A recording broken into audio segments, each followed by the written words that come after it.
C'est un plaisir de vous retrouver. Bienvenue à ce journal dont voici les grands titres. Le LUCOM appelle le Parlement à jouer contre l'inflation et la carence des devises. Les détails, vous les suivrez dans ce journal. Interdiction à plus de 200 familles occupant les anciens paysanats de Mutambara en province d'Umongue de construire et de vendre leurs parcelles jusqu'à ce que les conflits autour de ce domaine soient vidés. Vous suivrez également les détails dans ce journal. Tout de suite, les détails.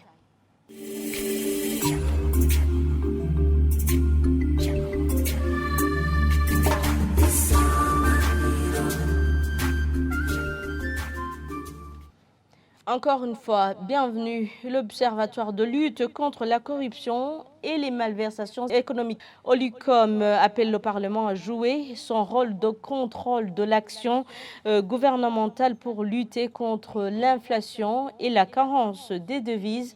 Gabriel Rufiri, à la tête de cette organisation, a en outre invité la population dans une conférence de presse ce jeudi à augmenter la production pour que le pays puisse disposer des exportations.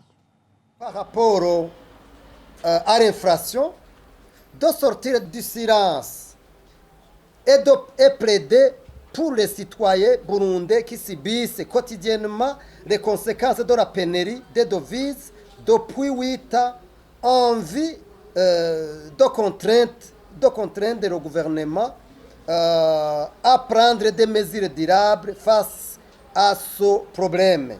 Cette recommandation, c'est pour le Parlement, à la population, cette fois-ci, de fournir des efforts d'augmentation de la production, de ne pas s'habituer à une telle situation, mais plutôt de revendiquer les droits dans le strict respect de la loi. La synergie des acteurs est l'une des plus-values du projet Initiative Main dans la main et transformation des systèmes alimentaires lancé ce vendredi par l'Organisation des Nations Unies pour l'alimentation et l'agriculture FAO. Il aura aussi un impact réel sur l'amélioration plutôt de la tendance nutritionnelle. Une assurance du docteur Célestin Sivomana, secrétaire exécutif permanent au sein de la plateforme de sécurité alimentaire et nutrition. Il a précisé que les problèmes d'alimentation et de nutrition sont multidimensionnels et que leurs réponses doivent être multisectorielles. Et cette initiative met dans la main et cherche la synergie entre les différents acteurs. Nous avons de l'espoir que cela peut apporter une réponse parce que vous connaissez que les problèmes de nutrition, de sécurité alimentaire sont multidimensionnels.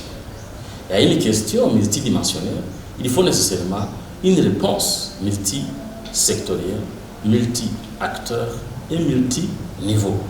Cette initiative met dans la main donc vient appeler les différents acteurs du gouvernement et les différents acteurs non gouvernementaux à travailler ensemble en synergie afin que les interventions soient complètes et convergent vers l'inversion de la tendance de la situation nutritionnelle dans le pays. Comme on le dit, son Excellence, le président de la République, à la langue nationale, tout le monde c'est bien chaud.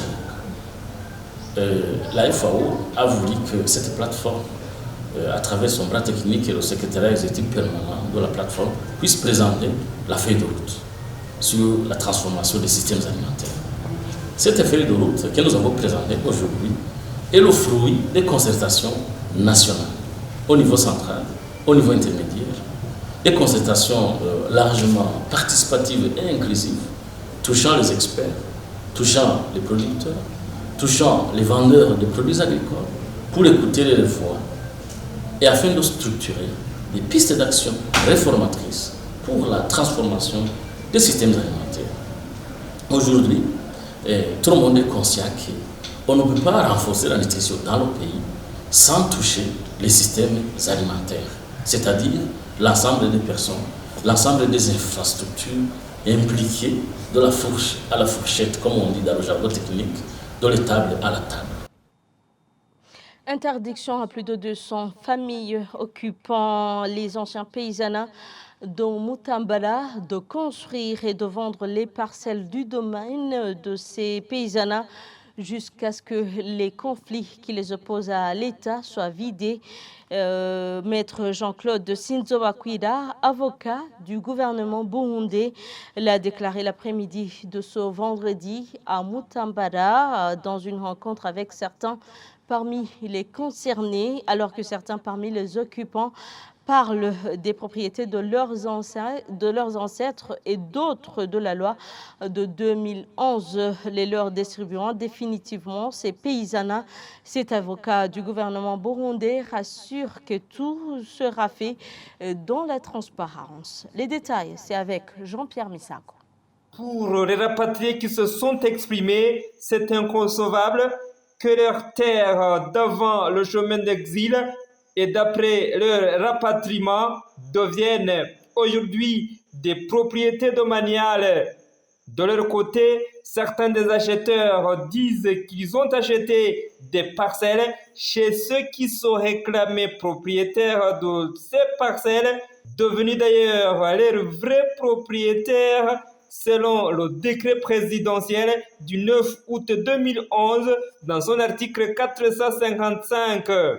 Maître Jean-Claude Sinzobakwira, avocat du gouvernement burundais, présent à Mutambara aux côtés des envoyés du ministère ayant l'aménagement du territoire dans ses attributions pour s'assurer si son retour des blocs vivriers de Mutambara dans le domaine privé de l'État se fait dans la légalité, se veut rassurant.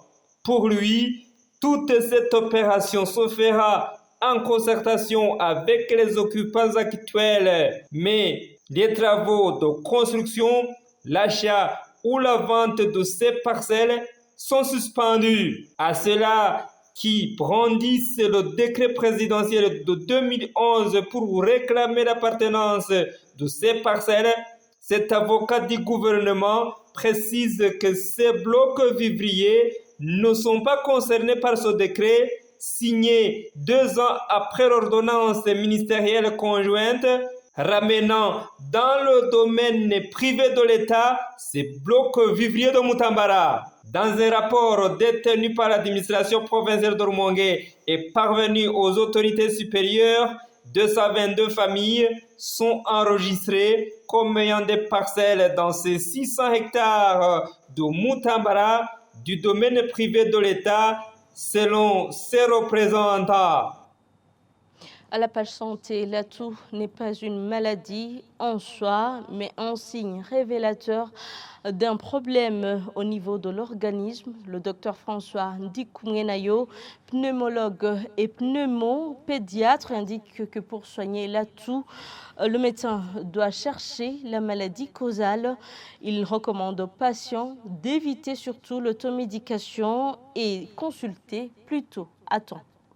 La toux, c'est un signe qui est connu de tout le monde depuis longtemps et qui traduit une expiration violente à glotte fermée parce qu'il y a un problème de maladie quelque part dans l'organisme. Les causes sont multiples et variées. Il faut savoir caractériser sémiologiquement la toux.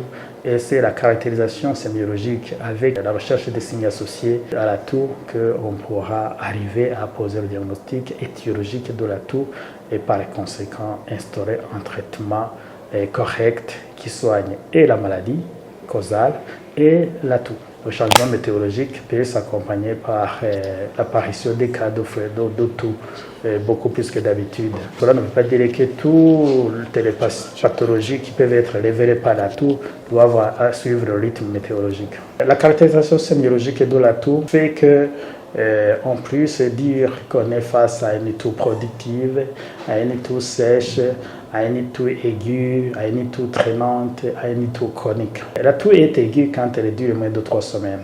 Elle est traînante quand elle dure entre 3, 4 à 8 semaines. Et elle est chronique quand elle dure au-delà de 8 semaines. Ça ne veut pas dire que la maladie est obligatoirement chronique. Non, la maladie peut ne pas être chronique.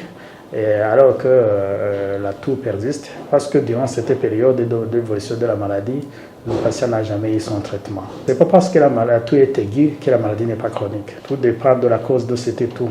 La toux est sèche quand dans les voies respiratoires, il n'y a pas de sécrétion expectorée. Les grasse, c'est quand la toux traduit une maladie, qui est une maladie voie respiratoire.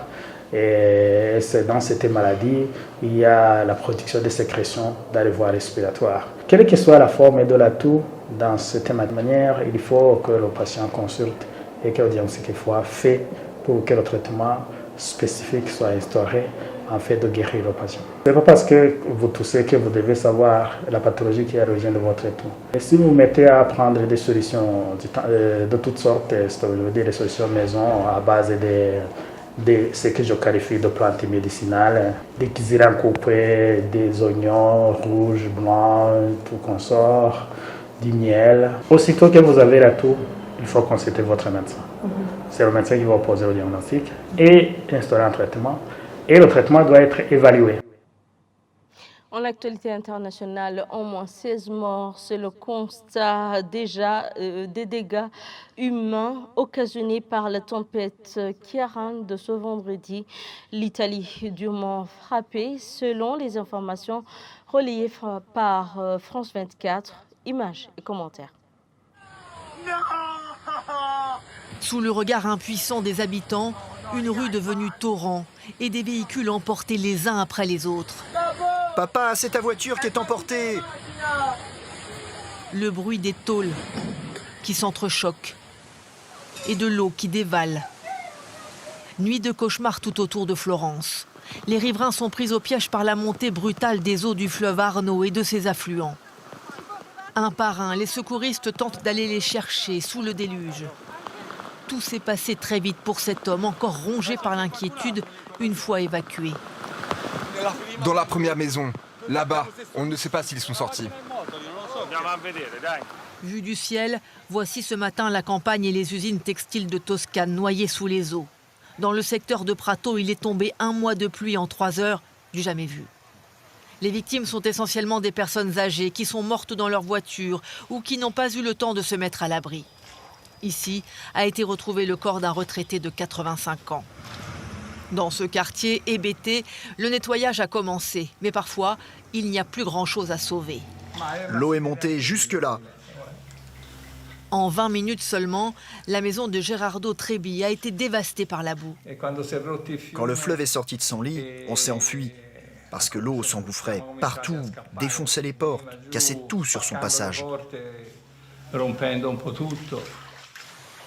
Plusieurs dizaines de centimètres d'eau aussi dans les couloirs de 3 hôpitaux à Florence, Pise et Prato. Il a fallu évacuer certains patients. Avec 5 heures ininterrompues de pluie torrentielle, la tempête Ciarán a déjoué toutes les prévisions des météorologues toscans. Et voilà, c'est par ici que prend fin ce journal. Merci à tous de l'avoir suivi. Merci également à l'équipe technique et à l'équipe de la rédaction qui m'ont permis de le réaliser. Bonne suite des programmes avec la télévision Isanganido et bon week-end.